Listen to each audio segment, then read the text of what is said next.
I gotta say, Lachlan, when I heard that there was a guy down in the Plaza Market from Greystones making his own watches, I wasn't sure if it was true, and then I got in touch with you. This is pretty outrageous. Did you kind of feel it in your bones from the very start that this is something I can definitely do, or were you just taking a shot in the dark and hoping for the best? I've done loads of other projects building things before, so I thought there's definitely be something different. I haven't done anything like this before. Obviously all the parts would be like very precise and stuff, so you'd have to be careful, but I thought had a feeling that this would work out well and it'd be a nice project just to do. So did you, I don't know if you set out with an intention of just, okay, I'll try one watch, see if I can do it, and then I'll make a decision, or I mean, did you watch enough YouTube and all that to just know you could do this? I kind of thought, like, when I watched that first video, I thought I'll give this a try. I'll just try making one watch. So then that was this watch I made.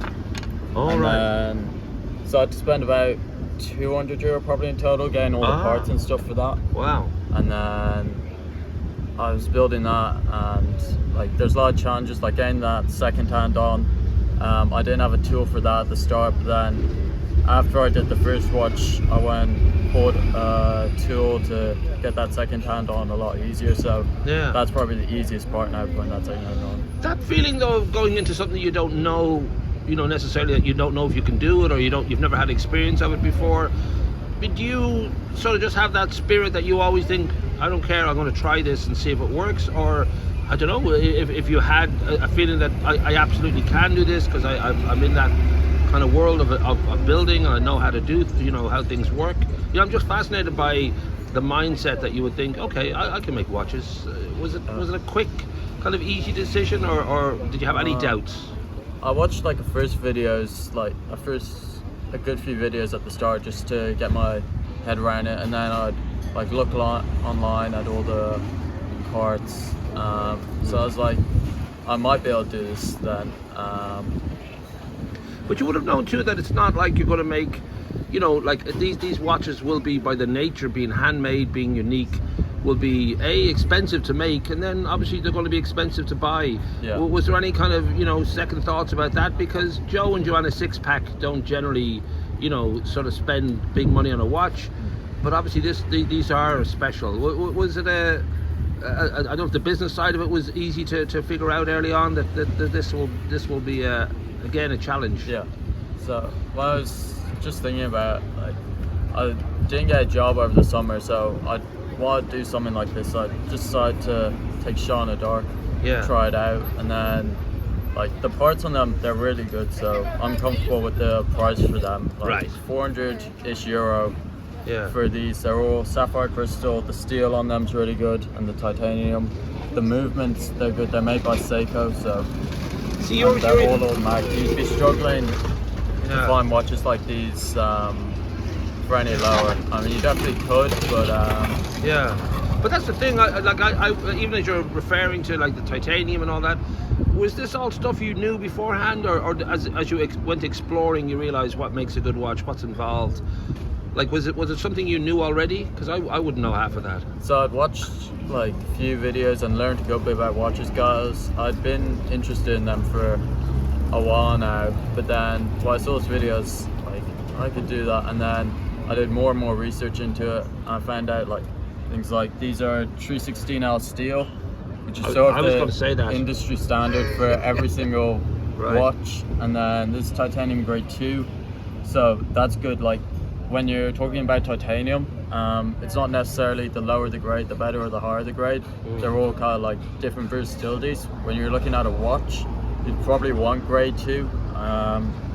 Technically speaking, grade 5 would be better quality, but then again, that's heavier and less easy to work with. So how quickly did you learn all that? Like, how quickly did you understand that this is how it's done, and these are the quality kind of things you got to aim for?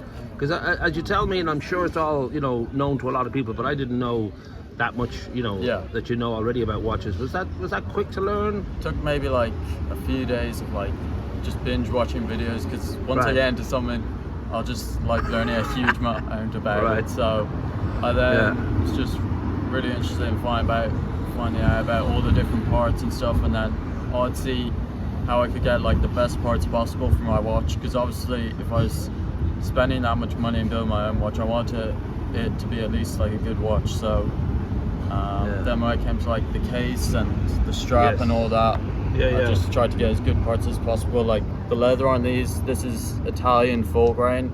I get it from this English company called Watch and Strap Co. Wow.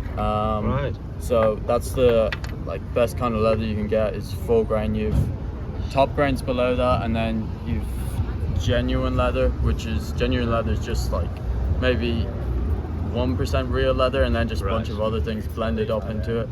So this will be really good. Are there kind of Rolls Royces? Well, there are Rolls Royces of watches, and people are happy to pay thousands upon thousands. Yeah. In those cases, are they paying for genuine, like just it's all about the craftsmanship, or is it branding? Is it a kind of a way of just building up a name, and then people just want that, you know, the Versace of watches, or you know, whatever? But is there a kind of market out there that's very inflated? Is it a crazy market? I think it is a good bit inflated. Like when you look at the differences, like a brand new Rolex, you might have to reset that every 6 or 3 months. I haven't looked at the specs, but because it's automatic, you're always going to have to reset that after a certain bit on the time. You'll be missing seconds and stuff. And then I was looking at this video like comparing craftsmanship between Rolexes and these other really cheap watches in comparison. Like we're talking like 200 to 500 euro maybe, and like you'll still have stuff like scratches on the hands when it comes to Rolex because they're hand assembled, right? And there's still loads of imperfections on them, even though they're high price. Like do you have a favorite? Have you sort of found a particular maker that you think is the best, or does it vary from watch to watch? I'm not a huge fan of Rolex. I just don't like the designs. I like Hamilton. It's not as fancy as Rolex, but it's got a nice like aesthetic to it there. Mainly field watches then. And then I like Blancpain as well. I got a Swatch Blancpain collab watch. Is that a real name, Blancpain? Are you sure? It's Are you the sure? oldest watch. I think you just made that up. How do you spell that? I'm sure I'll... It's BLANCPAI, I'm dyslexic, so there you go. Somewhere there, yeah. But that's cool. I'll find that then. Yes. That's the oldest watch brand in the world. I mean, I like their watches. They did a collab with Swatch a few years back, so I got one of them.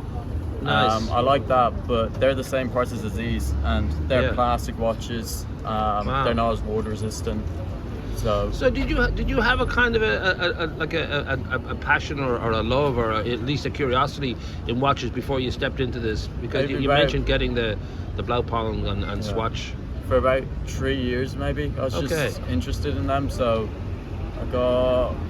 Like any teenager, I think all teenagers at some point in their life go through a phase of being interested in watches. Yeah, so I got this one like battery watch I'd say 3 years ago, and then I started to look into a few more watches. Then after getting that, I found out about automatic watches. I thought they were really cool because like the fact that's just solely powered by gears and a rotor winding round. And you mentioned this now, we should explain that you said with the gear system, it's just the movement of your hand and all that. Your actual wearing it charges it, that helps it actually. Yeah, that's great. Yeah. And are they common? Like I wouldn't have known that's a thing, that you can actually get the gear system in a watch that just doesn't need any battery, doesn't need any. I'm sure they're common. They're common enough, the automatic watches these days. But then I'd say, I have no idea when this was, maybe 80 years ago. They started making battery watches, and then apparently in Switzerland there's like a big crisis there called the Quartz crisis or something like that. I can't remember. Just dealing with the new. Eventually, then people decided to like start going back to them just because they thought like how cool it was that they were just all run on gears, no batteries or anything like that. But you can get them. Let's say you get a good one now, maybe for 200 euro, that would be alright. It would do the job. but for a great one, you should Yeah. really be right here. Yeah, Now, definitely. we should sort of let people know, I know you've been on the Plaza Market, but we'll put contact details Yeah. with the interview, so if anybody wants to Yeah. get in touch with you and check out the watches and all that, they say time is money, but obviously this is not a money spinning thing, because Yeah. you're only making 4 watches Yeah. at a time, and that would be, once or twice a year, Yeah. so it's not like you've got a factory of watches like Yeah. being shot out into the market. So do you see a kind of this as a beautiful kind of passion, or do you think, oh, maybe I will actually go into the watchmaking business full time? I think I might just keep doing this for another 2 or 3 years, maybe. Okay. If it's going well. Like, I've only been to the market once. Right. I've no plan. I might go there for another day in the summer just to Okay. sell off these 2 watches. Right. And then But I think the private seller feel about these things Yeah, is nice, where and you then just get in touch and I will get into doing bespoke watches for people, but Right. I don't really have any plans to stick with watchmaking as like a future career. yes. I'd rather go into something more scalable and then Okay. maybe keep this around as a hobby. Are you going to make rockets, or any plan particular? I mean, maybe make airplanes? No idea, or- yeah. Hopefully some money.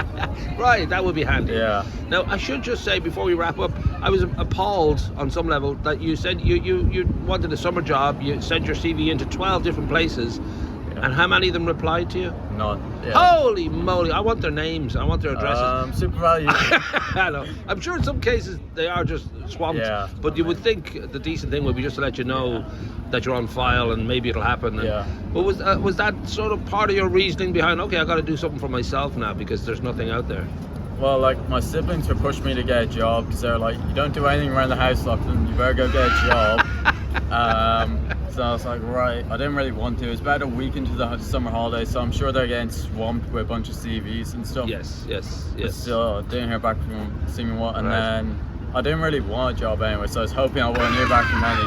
And then I'd said Yeah. this idea to my brother, and he was like, Lachlan, that sounds like a stupid idea, don't ever do it. And then I was like, right, I'll try to get a job, then hope that doesn't work out, and then maybe I'll circle back to this. Because I had money set aside for doing some sort of business that was risky. Right. I knew I wanted to do something like this, and then so when I didn't hear back from any of them, it was sort of going around my mind for all of June. And I was like, Right. near the end, I was like, okay, right, I'll just do this. Good Get it out of man. my mind. So it's worked out well. I sold one Yeah, at the market, you were so saying, yeah. I only have. Once I sell another watch, I'll be in the green. Great, And then great. I should be making money. Well, as I said, we'll definitely put it out there, and I think people will Thanks be in very touch. much. And Yeah. so the actual feeling of having done that first watch, and I know you had a little bit of a kind of, you had a little bit of a glitch with the first one. You were able to remedy it and all that. But I'm just wondering how satisfying it was when you actually had a watch in front of you that you'd made. That must have been great. I mean, it was great. I kept looking at it like every day, every second. I'd just be looking down and be like, that's my goddamn watch. And you knew it was every second because you could see the seconds Yeah. go and goes. But yeah, beautifully done. And I do imagine you'll do other wonderful things. But I'm just thinking Yeah. to do this, to go into it like an art that's very ancient and wouldn't be on the top of most teenagers' lists of I want to Yeah. do this in the summer. Just well done, fantastic. Thank you very much. Cheers.